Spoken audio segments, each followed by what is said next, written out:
은혜와 진리를 사모하셔 하나님 말씀 듣고자 이 자리에 모이신 모든 분들에게 하늘의 크신 은혜가 가득히 누려지는 복된 시간 되시기를 축복합니다.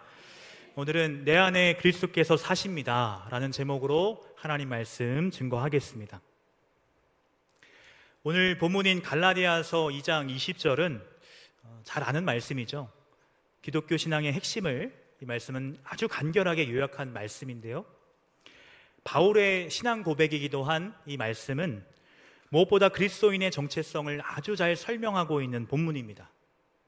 우리가 하나님께 받은 구원의 목적이 무엇인지, 다시 말해 구원받은 백성은 어떤 신앙을 가지고 살아야 하는지를 아주 직관적인 언어로 설명한 말씀이 바로 오늘 본문 말씀인데요, 오늘 이 시간에는 비록 짧은 한 구절의 말씀이지만 이 한 구절 안에는 놀라운 기독교 신앙의 정수와 우리가 구원받은 백성으로 살아가는 데 있어서 아주 중요한 신앙의 원리를 담고 있습니다.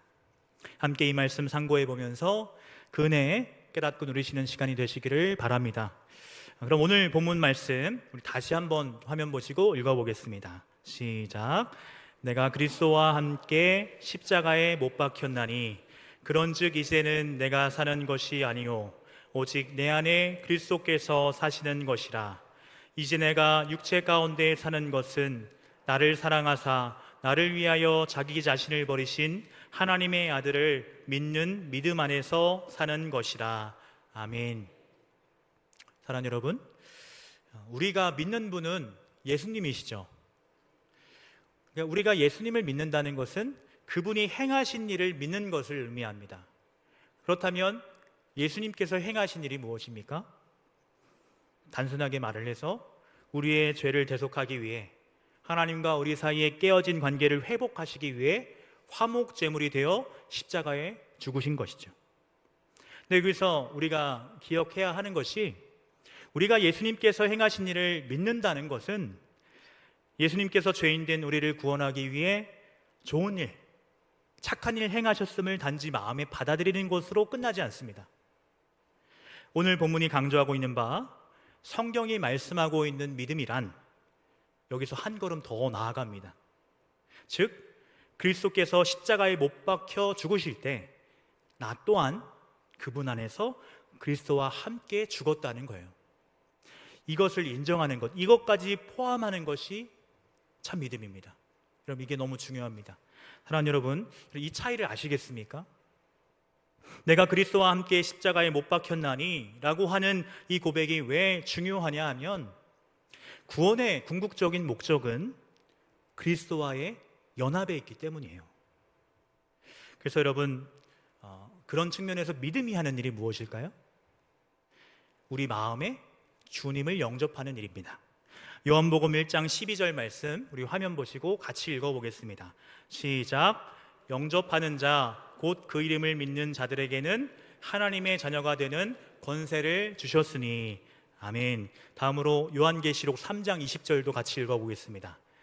볼지어다 내가 문 밖에 서서 두드리노니 누구든지 내 음성을 듣고 문을 열면 내가 그에게로 들어가 그와 더불어 먹고 그는 나와 더불어 먹으리라. 아멘. 우리가 잘 아는 말씀인데, 이상의 말씀처럼 우리 심령에 예수님을 모셔드리는 것, 이것이 믿음의 역할이에요. 그러므로 믿음이 고작 예수님께서 나를 위해 좋은 일을 행하셨고 그것을 단지 마음으로 동의하는 것에 불과하다면, 그럼 그 정도 믿음, 그 정도 수준의 믿음으로는 그리스도와의 연합은 성립될 수 없습니다. 왜냐하면 우리가 그리스도와 연합을 이룬다는 말의 참된 의미는 그리스도께서 내 안에 왕으로, 주인으로 역사하는 것을 의미하는 것이기 때문이에요.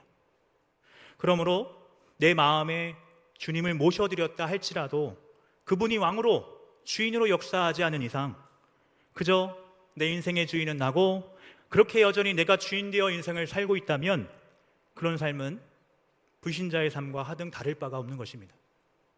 그래서 참된 믿음은, 진짜 믿음은 내가 그리스도와 함께 십자가에 못 박혀 죽었음을 인정하는 믿음이어야 합니다.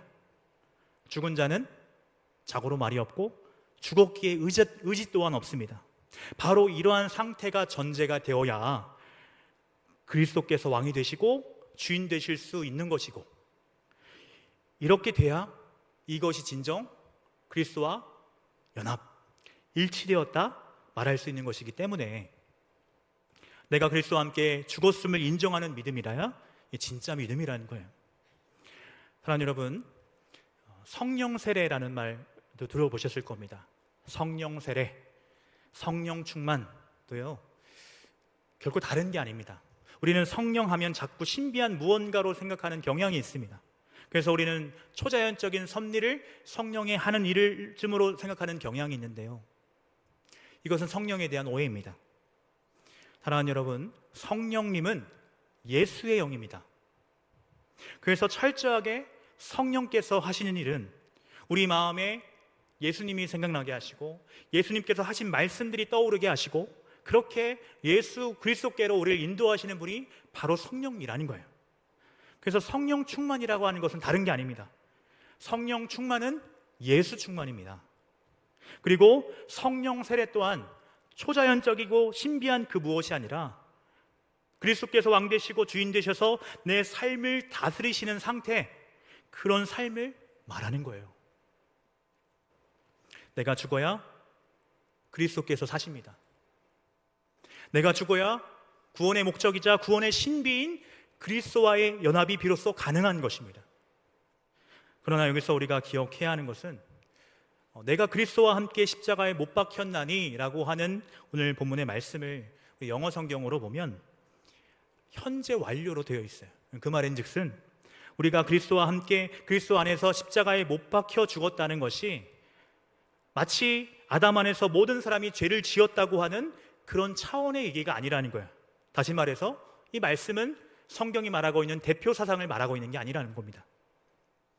십자가 사건은요, 단회적인 사건이 아니라 지금도 여전히 지속되어야 하는 사건이라는 거예요.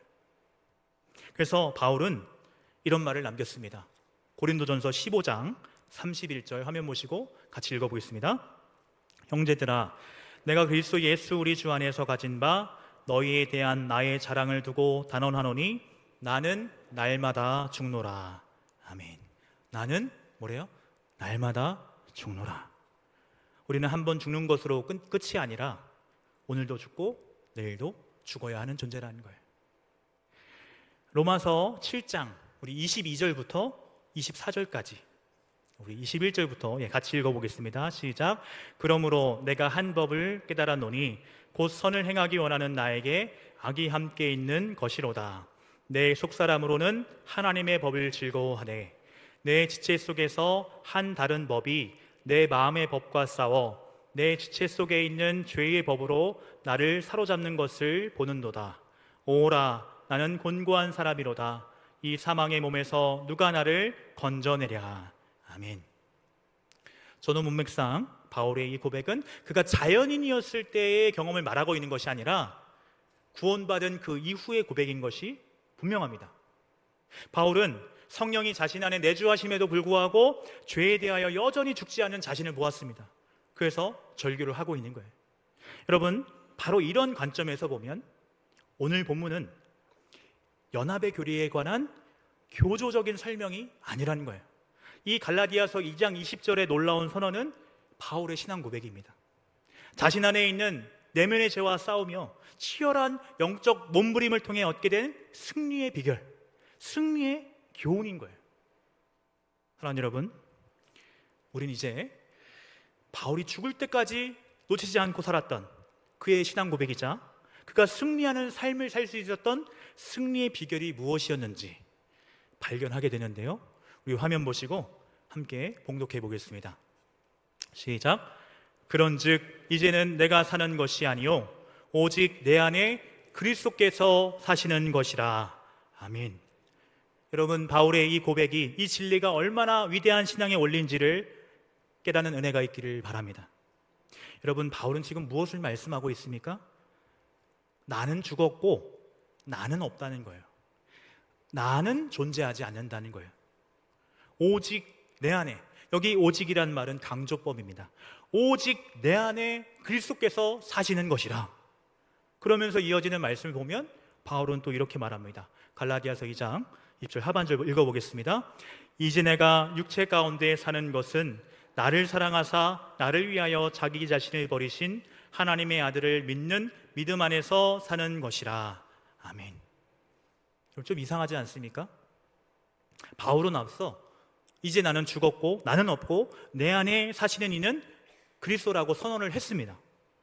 근데 곧바로 바울은 내가 육체 가운데 사는 것은 이렇게 말을 이어가는 거예요. 나는 죽었고 나는 존재하지 않는다 했으면서 내가 육체 가운데 사는 것은 이렇게 말하고 있으니 이게 문맥상 맞냐는 거예요. 제가 드리고 싶은 말씀은 여기 중반절과 하반절은 같은 맥락에서 이해하는 것이 옳습니다. 즉 오늘 본문의 하반절은 중반절의 설명을 보완하고 있는 거예요. 그러니까 바울은 지금 이렇게 말하고 있는 것입니다. 나를 사랑하사 나를 위하여 자기 자신을 버리신 하나님의 아들, 그렇게 나를 끔찍이 아끼시고 사랑하시는 예수 그리스도께서 내 안에 계신다. 그분이 내 삶을 다스리시고 통치하신다. 지금 바울은 이렇게 고백을 하고 있는 것입니다. 여러분, 바울의 이 놀라운 신앙 고백이 저와 여러분들의 신앙 고백이기를 축복합니다. 죽을 때까지 우리가 붙잡아야 될 놀라운 신앙의 원리라는 사실을 믿음으로 받아들이실 수 있기를 바랍니다. 여러분, 내 인생은 내 것이 아닙니다. 주님의 것입니다. 분명히 이렇게 고백하실 수 있어야 됩니다. 내 인생은 내 것이 아니라 주님의 것입니다. 주님께서 다스리시고 통치하시는 주님의 인생을 우리는 사는 것입니다.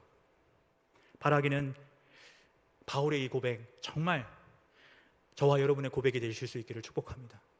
중요한 것은요, 이것이 단지 말뿐인 고백이 아니라 우리가 힘써 지켜야 될 가장 중요한 신앙의 원리라는 사실을 인정하고 그렇게 내가 아닌 내 안에 주님이 사실 수 있도록, 주님께서 내 인생을 주도하시고 마음껏 내 인생을 다스리실 수 있도록 주님께 내 삶을 내어드리는 것이 너무 중요한 거예요.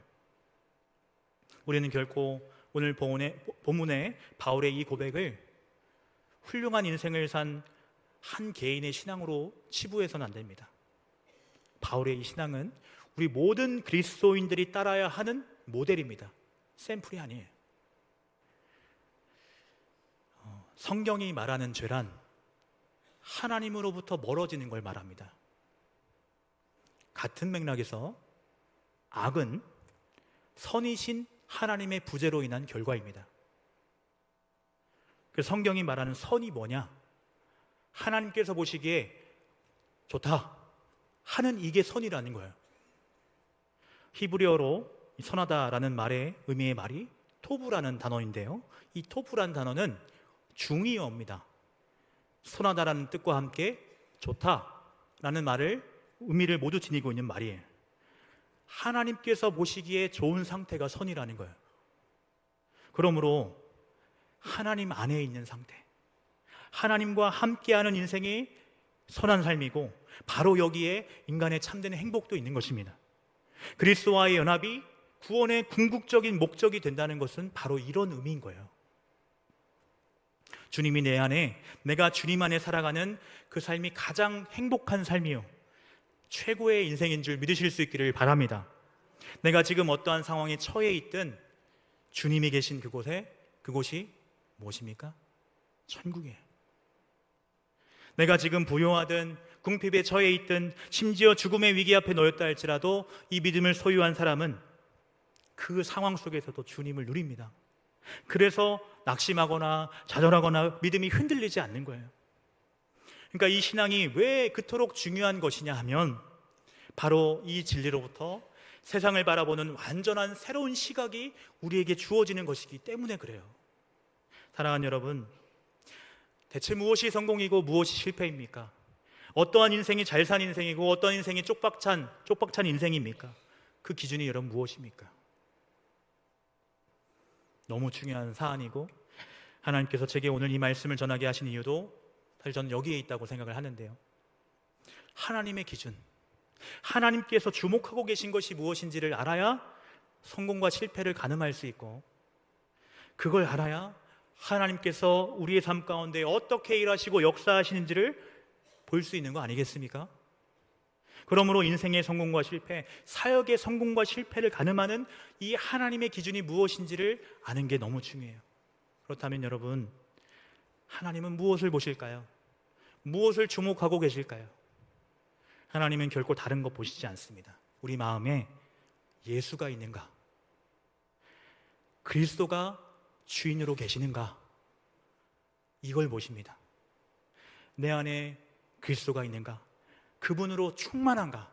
이게 하나님의 평가 기준이라고요. 그러므로 겉보기 화려한 것에 현혹되지 마시기 바랍니다. 가시적인 그것을 가지고 사역의 성공을 논하지 마십시오. 하나님께 얼마나 많은 것을 내가 받았고 많은 것을 누리고 있는가, 이것이 결코 신앙의 평가 기준이 될 수 없습니다. 저는 개인적으로 하나님께서 우리에게 주신 66권 성경 가운데 솔로몬이 쓴 전도서를 참 좋아합니다. 왜냐하면 이 책은 이 책의 내용이나 성격상 솔로몬이 그의 인생 말년에 쓴 인생론이라고 할 수 있는 책인데요. 여러분, 솔로몬이 어떤 사람입니까? 오고 온 세대에 너와 같이 지혜로운 자는 없을 거다, 이 말을 하나님께서 하셨어요. 하나님이 보장하신 거죠. 그렇다는 것은 인류 역사상 최고의 현자가 인생을 다 살아보고 인생에 대해서 논한 책이니 얼마나 값진 교훈이 여기 담겨 있겠습니까? 근데 아무리 봐도 책 이름은 잘못 지은 것 같아요. 그렇죠? 대체 누가 전도서라고 이름을 줬는지 모르겠는데 또 전도하라고 또 전도하라고 전혀 그런 얘기가 아니거든요. 아무튼 이 전도서가 우리에게 주는 교훈이 참 많은데요, 그 가운데 전도서 8장 17절을 보면 솔로몬이 이런 말을 합니다. 같이 읽어볼까요? 또 내가 하나님의 모든 행사를 살펴보니 해 아래에서 행해지는 일을 사람이 능히 알아낼 수 없도다. 사람이 아무리 애써 알아보려고 할지라도 능히 알지 못하나니 비록 지혜자가 아노라 할지라도 능히 알아내지 못하리로다. 아멘. 이 말씀은 솔로몬이 전도서 8장 앞부분을 읽어보면 하나님이 주신 지혜를 가지고 세상에서 되어지는 일들을 하나하나 다 관찰을 해봤다고 그래요. 그 결론처럼 남긴 말입니다. 그러니까 무슨 말입니까? 최고의 지혜를 가진 솔로몬이라 할지라도 하나님께서 하신 일을 다 알 수 없더라는 거예요. 그러니까 세상에서 일어나고 있는 일이 너무 복잡다단해서 인과관계로도 설명이 안 되는 것들이 너무 많다. 그럼 솔로몬이 관찰을 해보니까 의로운 삶, 의인이라고 꼭 잘 사는 게 아니더라고는 거예요. 또 악인이라고 꼭 패망하고 못 사는 것도 아니라는 거예요. 오히려 그 반대도 많다는 거예요. 오히려 솔로몬 눈에 들어온 세상은 부조리와 모순으로 가득한 세상이었습니다. 갑자기 왜 이런 말씀을 드리냐? 최고의 현자였던 솔로몬도 하나님의 일하심을 알 수 없다고 그래요. 그리고 그의 눈에도 세상은 인과율로 적용이 되지 않는 부조리하고 모순이 가득한 세상이더라는 거예요. 혹 아직까지도 예수 믿으면 하는 일마다 다 잘 돼서 승진하고 출세하고 건강도 다 회복이 되고 그렇게 만사가 다 잘 풀리고 뭐든지 할 틈과 뭐든지 다 잘 된다, 그런 믿음을 갖고 계신 분들이 아마 이 자리에도 많이 계실 겁니다. 11조 해라, 11조 하나님 복을 주신다, 11조의 비밀을 안 최고의 부자 록펠러, 이런 사람들 예화를 들면서 하여간 예수 믿으면 잘 되고 형통하고 출세하고 그런 얘기를 우리가 그동안 참 많이 들었습니다. 여러분, 그게 맞습니까? 맞을까요? 틀릴까요? 몰라요. 솔로몬도 모른다는 얘기를 하고 있는 거예요. 지금 자기도 모른다는 거예요. 제 생각으로 꼭 같습니다. 알 수가 없습니다. 우리가 눈에 보이는 그것, 내가 얼마나 하나님께 많은 것을 받았는가, 얼마나 많은 것을 누리고 사느냐, 이것이 결코 우리 신앙의 기준이 될 수 없다는 거예요. 여러분, 예수 믿고서 정말 하나님의 큰 복을 받아서 하는 일마다 다 잘 풀리고 잘 돼서 가문 대대로 복을 받는 그런 사람도 있고, 어떤 사람은요, 예수 믿고 나서 쫄딱 망해서 안 되고 또 안 돼서 잘 되던 사업 다 접고 겸손해져 갖고 목회의 길을 겸손히 걷고 있는 사람들도 있습니다. 그리고 여러분, 어떻게 된 것이 예수 믿고 나서 좀 잘 되면 좋겠는데, 건강이 좀 회복되면 좋겠는데, 그렇지 않더라는 거예요. 여러분, 그럴 수 있다는 거예요. 오늘 유치부 물놀이 하지 않습니까? 아침에 걱정 많이 했습니다. 여러분, 어떤 분 그러실 수 있어요. 기도를 안 해서 그래. 비가 오면 어떻습니까, 여러분? 그 안에서 하나님을 누리면 되는 거 아니겠어요? 이 모든 것들, 가시적인 이런 열매들이 결코 우리 신앙의 평가 기준이 될 수 없다는 거예요. 가만 보니까 목회도 마찬가지더라고요. 성경을 보니까 성경에는 베드로의 목회가 나옵니다. 가는 곳마다 설교 한번 하면 3,000명이 회개하고 돌이키고, 나사렛 예수의 이름으로 명하노니 일어나 걸으라 하니까 앉은 뱅이가 벌떡 일어나고, 심지어 죽은 자도 살려내는, 그렇게 베드로나 바울과 같이 성공적인 목회를 한 사람도 있고, 반대로 스데반의 목회도 있습니다. 가시적으로 아무런 열매도 남기지 못하고 설교 한번 했다가 돌에 맞아 죽는 그런 목회도 있다는 거예요. 우리에겐 눈물의 선자로 알려진 예레미야 선자도 스데반과의 목회를 하신 분이죠.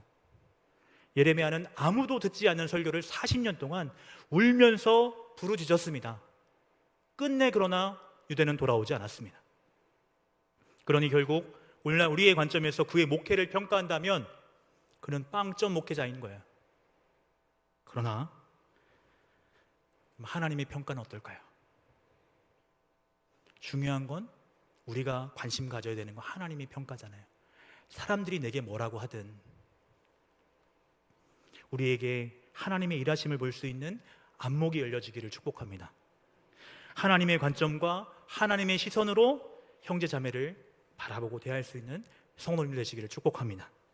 하나님께서 우리에게 요구하시는 것, 하나님의 기준은 세상의 그것과 결코 같지 않습니다.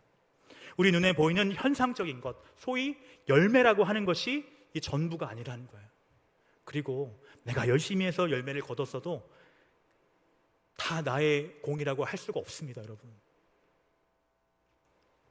지난 6월과 7월 중에 우리 교회가 후원하는 선교사님들이 순차적으로 교회에 방문했고 오셔서 또 선교 보고를 해주셨습니다.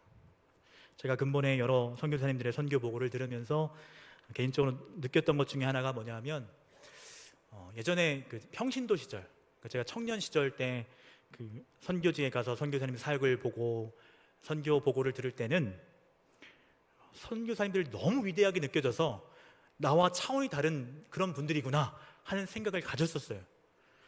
글쎄요, 지금은 제가 목사고 저도 이 길을 걷고 있어서 그런지는 모르겠지만 근본에 제게 비춰졌던 선교사님들의 모습은 한없이 인간적이고 연약한 모습이었습니다. 만약 그때 오셨던 선교사님들이 들으신다면 기분 나쁘실지 모르겠지만 마치 누더기 옷을 거치고 있는 그런 모습으로 제겐 비춰졌습니다. 과거 제가 한없이 우러러봤던 선교사님의 모습이 아니었습니다. 그래서 참 많이 실망스럽기도 했습니다. 아니, 선교사라며, 선교사로서 헌신사역을 한 사람이라면 그 무엇보다 주님의 복음과 주님이 우선순위 되어야 되는 거 아니야? 하시는 이야기들이 전혀 은혜가 되지 않고 들을수록 많이 실망스러웠습니다. 문제는 이 선교사님의 순서가 끝나면 그 뒤를 이어서 제가 기도회를 인도를 해야 했거든요. 솔직히 처음에는 대체 뭘 위해 기도를 해야 될지도 모르겠었어요. 당황스러웠지만 제가 단위에 올라섰을 때 하나님께서 제게 주셨던 마음은 왠지 선교사님들께 위로가 필요하다는 마음을 하나님께서 제 마음에 주시는 것 같았습니다. 기도의 제목을 나눌 때 사역의 열매가 없다고 낙심하지 마시라고, 하나님 그 마음 아시니까 때가 이르면 하나님께서 언젠가 하실 거라고, 열심히 묵묵히 씨를 뿌리시라고, 그런 기도 제목을 나눴었고, 그 이후 이것은 저의 선교사님들을 위한 기도의 레파토리가 되었습니다. 우리 눈에 열매가 쉬 보이지 않아도 우리가 진정 하나님을 붙잡고 있고 그분을 의지하고 있고 그 길을 그렇게 걷고 있다면 그러면 된 겁니다, 여러분. 괜찮습니다. 잘하고 있는 거예요. 괜찮지 않아도 괜찮습니다. 하나님께서 하실 겁니다. 우리가 하나님의 일하심을 너무 생각을 못하는 것 같아요. 하나님의 때에 하나님의 방법으로 하나님께서 하실 거예요. 여러분, 우리가 정말 인간의 방법, 저 세상 방법이 아니라 하나님의 방법, 하나님의 일하심, 그분의 살아계심을 목도하기 원한다면 이 하나님의 시선이 우리에게 있어야 하는 거예요.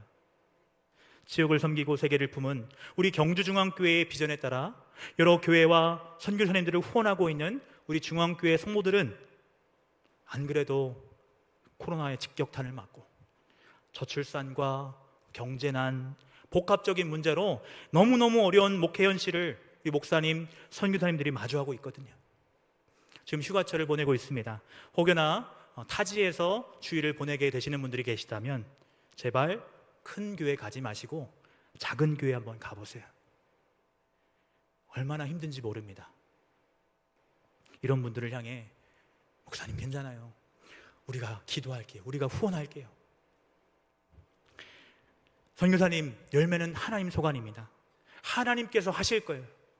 그러니 낙심하지 마세요. 포기하지 마세요. 주님 손잡고 일어서세요. 우리가 기도하겠습니다. 우리가 후원 끊지 않고 후원하겠습니다. 여러분, 이런 마음으로 우리가 격려하고 지지하고 응원하고 기도해야 하지 않겠습니까?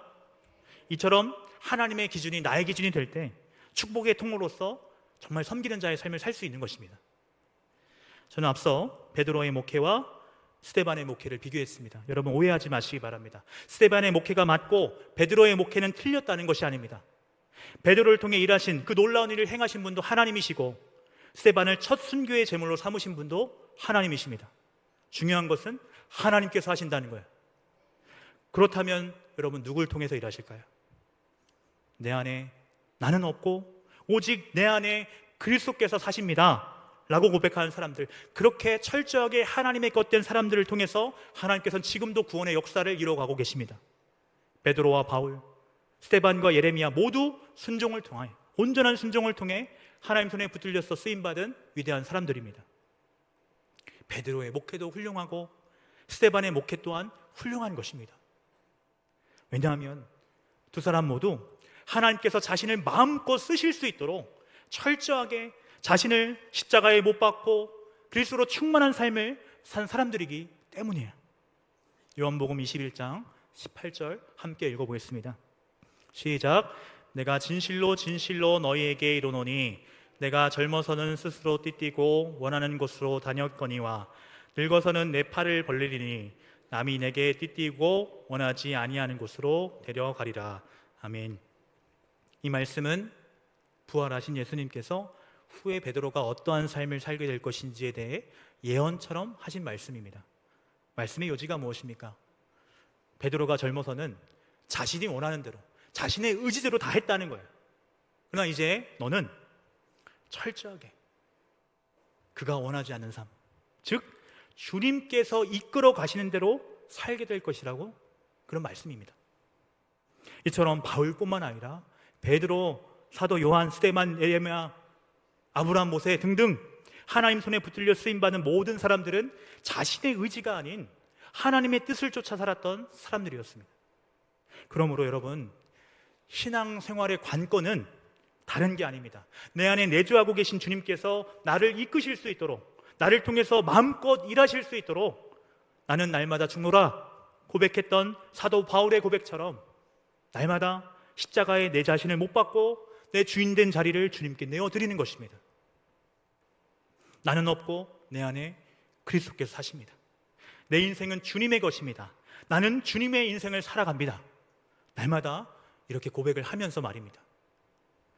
하나님께서 우리를 평가하시는 기준은 내 안에 예수가 있는가, 예수로 충만한가 하는 것입니다. 주님이, 예수가 왕이 되시고 주인 되신 삶을 살아야 합니다. 우리의 삶 가운데 주님이 왕 되시고 주인 되신 삶의 영역이 더 많아져야 됩니다. 그리고 그것이 더 지속적으로 이어져야 합니다. 우리가 그런 신앙의 삶을 살 수 있도록 큰 도움을 주는 것이 바로 오늘 본문의 바울의 이 고백인데요, 아침에 일어나셔서 잠자리에 들으실 때 또 무시로 마음 가운데 내 가슴에 손을 얹고 이렇게 고백을 했으면 좋겠습니다. 지금 한번 해볼까요? 가슴에 손을 얹고 함께 고백해 보겠습니다. 내 안에 그리스도께서 사십니다. 내 안에 그리스도께서 사십니다. 믿으십니까? 주님 안에 있는 인생이 가장 복된 인생이고 거기에 참 행복이 있습니다. 주님께서 주도하시고 다스리시는 인생, 이것이 바로 바울이 오늘 본문에서 강조했던 것이고, 철저하게 하나님께 내어 맡긴 삶을 살아갈 때 여러분 거기에 참된 자유가 있습니다. 예수 믿으면서도 참 울상하면서 지내시는 분들도 많이 계십니다. 이 진리를 잘 모르셔서 그럽니다. 이 진리를 비로소 알면 정말 하나님 주시는 참 평안과 자유 속에 살아갈 수 있습니다. 개인적인 말씀을 드려서 죄송한데요, 지난주 중에 휴가를 다녀왔습니다. 몰래 휴가를 다녀왔어요. 그런데 근본 휴가의 절반은 병실에서 보냈는데요, 평생을 별로 병원 신세 져본 일이 없이 건강하셨던 아버지께서 원인 모를 고열, 이거를 학적으로는 불명열이라고 하더라고요. 그 원인 모를 고열로 인해서 입원하신 아버지 간호하다가 왔습니다. 계속 40도의 고열이 떨어지질 않으니까 그 원인을 못 찾으니까 이게 힘이 든 거예요, 너무. 그래서 제가 경주에 내려오기 직전에 몸은 더 악화돼서 결국 큰 병원에 옮겨야 된다는 의사 소견에 따라서 병원을 옮겨 중환자실로 모시기로 결정하고, 그러고 전 내려왔습니다. 병원을 옮기는 것도 그렇고 생사가 걸린 문제니까 가족들이 결정해야 될 것이 많지 않습니까? 그래서 또 저도 계속 거기 있을 수 없어서 가족들이 다 모였을 때, 그래도 제가 목사지 않습니까? 철없는 막내 아들이지만 그래도 목사니까 아버지께 성경 한 구절 읽어드리고 기도를 해드렸는데요, 제가 개인적으로 참 좋아하는 말씀, 로마서 8장 28절을 읽어드렸습니다. 우리가 알거니와 하나님을 사랑하는 자, 곧 그의 뜻대로 부르심을 입은 자들에게는 모든 것이 합력해서 선을 이루느니라. 아버지, 지금은 제가 아들로서가 아니라 목사로서 말씀을 드릴게요. 아빠 죽을 수 있대. 원인 못 찾으면 죽는데. 아빠 괜찮지? 아버지 마음에 예수님 계시잖아. 주님 은혜로 지금까지 살아오셨고 혹 죽더라도 주님 계신 그 나라 갈 거잖아요. 그러니 걱정하지 마시라고, 염려하지 마시라고, 다 괜찮다고, 정말 괜찮다고. 나를 사랑하사 나를 위하여 자기 자신을 아끼지 않고 내어주신 하나님께서 결코 우리 잘못되게 하지 않는다고, 잘 되게 하실 거니까 걱정하지 마시라고, 죽어도 괜찮다고. 여러분, 이렇게 고백하실 수 있어야 됩니다. 우린 죽어도 괜찮습니다. 아멘 잘 못하시네요.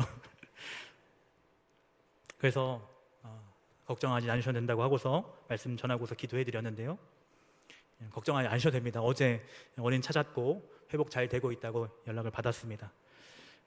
괜한 얘기 한 게 아닌가 싶은데 걱정하지 않으셔도 됩니다. 여러분, 주님이 내 안에 계십니다. 이거 정말 믿으실 수 있어야 됩니다. 주님이 내 안에 계십니다. 우리는 주님의 인생을 사는 것입니다. 주님께서 정말 좋은 길로, 선한 길로 우리를 인도하고 계십니다. 걱정, 염려 붙들어 매시고 여러분의 삶을 하나님께 내어 맡기십시오. 하나님께서 여러분을 다스리실 수 있도록 주님께 여러분의 삶을 날마다 드리십시오. 이것이 바로 기독교 신앙의 최고봉입니다. 성령 세례, 성령 충만 다른 게 아닙니다. 내 마음 가운데 주님을 왕으로, 주인으로 모셔드리는 거예요. 온전히 하나님의 것된 사람에게 주시는 참 평안과 자유 속에 살아가시는 저와 여러분들 되시기를 축복합니다.